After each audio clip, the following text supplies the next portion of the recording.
আজ ছিল 22 নম্বর রোজা, তাই গেছিলাম ঈদের শপিং করতে, কিন্তু বাজারে গিয়ে এরকম ডিস্কো ডান্স দেখবো কখনো ভাবিনি।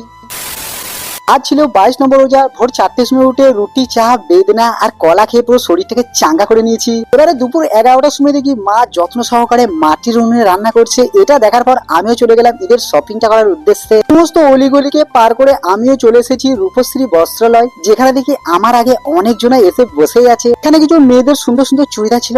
আজকে যদি একটা গার্লফ্রেন্ড থাকতো তাহলে মন খুলে ঈদের শপিংটা তাকে করিয়েই ছাড়তাম। এখান থেকে বেরিয়ে একটু চোখ সরাতেই দেখি ড্রেনের উপরে ফ্রিতেই ডান্স দেখানো হচ্ছে। আর এটা আমি দেখবো আর তোমাদের দেখাবো না, সেটাতে হয় না। বাস এমন ডান্স করছিল, আমার তো মনে হচ্ছিল গোলসি বাজার ফাজার ফেটে ফুটে একাকার হয়ে যাবে। তারপরে দুপুর 2টোর সময় সেজে গুজে চলে এলাম আমি আমার ডিউটিতে। রমজান আসতেও নয় আছে, কিন্তু 22টা রোজা পার হয়ে গেল। এবারে শুধু ঈদের শপিংটা করতে পারলে একেবারেই বেঁচে যাবো। 5টার সময় ডিউটি থেকে বেরিয়ে আমি যাচ্ছিলাম বাড়ি। আর যাওয়ার আগে ইফতারের জন্য নেপালদার কাছ থেকে বেগুনিতে নিয়ে যেতেই হবে। এখান থেকে কিছু বেগুনিকে জোর জবরদস্তি প্যাক করে গাড়ির মধ্যে একেবারে ঝুলিয়ে ঝালিয়ে বাড়িতে এসে দেখি ভাগ্নি আর দিকে ভাইপো দুজনাই দাঁতন করতে ব্যস্ত।